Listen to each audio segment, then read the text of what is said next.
today we celebrate the life of my father and what he meant to those who loved him. Although we're forced to commemorate in such a small gathering today, there is, however, a countless number of people who knew my father personally and a global audience that was rooting for him every step of the way.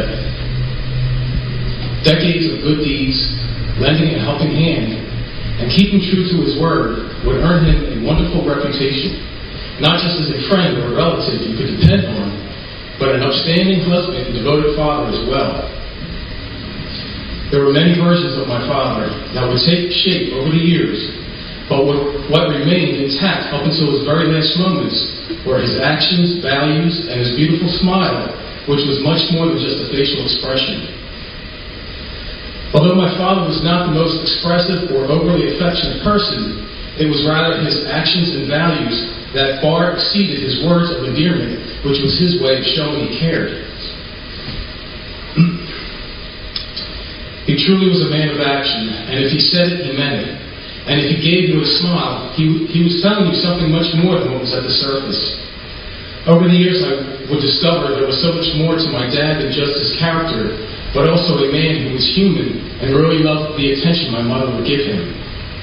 Every time my mother would kiss my dad before he would go bowling on Thursday nights, he would smile from ear to ear.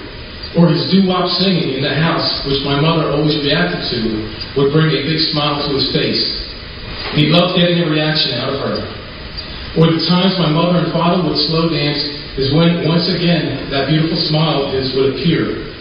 When you're a child and you see your strong father peel back that hard exterior by simply showing his smile, there's an overwhelming feeling of joy and happiness that comes over you. I remember one night, after leaving his brother Johnny's house, we sat in the car with him talking and me listening. On this night, he would say to me, "I love your mother, and I love you, Brian and Sean, and couldn't imagine being anywhere else but with my family." Although I was not expecting to hear this, it certainly brought us closer and helped me to open up and embrace my father even more. That was an incredible night out with my dad. The pride he had for his sons would shine through at different moments, when he would say in joking but sincere manner, "My three great sons." Moments such as when my brothers Sean and Brian got married, or when I arrived home from deployment, or my dad finding out he would be a grandfather of not just one but three grandkids. Or knowing whenever needed, he had his sons available to help him take on big projects around the house and elsewhere. It's still fresh in my mind. Him feeding me a sheet of plywood across a table saw and me at the other end to catch it. When it came to measuring and cutting to precision, my dad was the best. I'll admit, it got a little annoying at times, being his helper, but when it was finished, it was a job well done, which was then celebrated drinking a Rolling Rock beer with my pop. Having worked on so many different projects with him, playing horseshoes all the time in the backyard, playing head-to-head battleship, 500 rummy, shooting pool, and walks in the parks are just some of the best times spent with my father.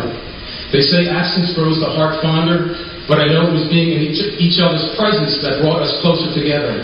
Staying present awarded me the ability to understand my father and what he really meant to me. I also realized there is a point in every man's life when you surrender and prefer not going at it alone. Whether it's a choice of your own or it's made for you, there is comfort in knowing you have the support necessary when life gets rough. While my mother for many years battled with the hardships of losing loved ones on her side of the family, it was my dad who stood by her side through it all. It was unfair for both my parents at such a young age to be forced to face such adversity, but they did their best and somehow pushed through together. When looking back on the challenges my parents would encounter and the sacrifices they made, it sure does open up your eyes to how incredibly committed they were to one another. This type of commitment was built on years of hard work, sacrifice, and love.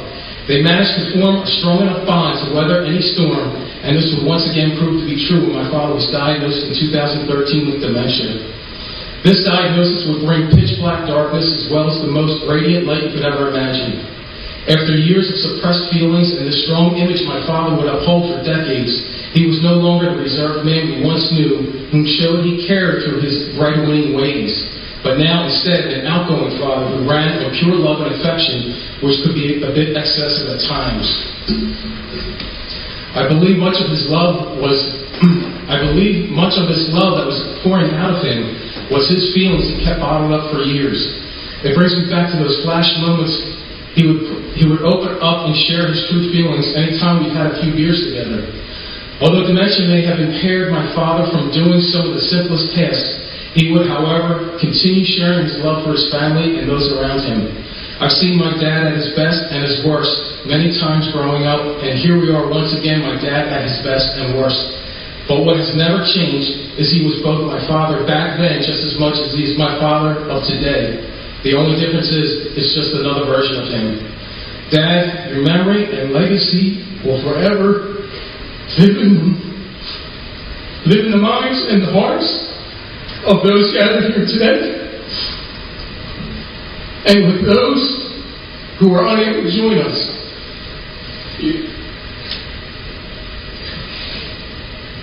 You'll be dearly missed.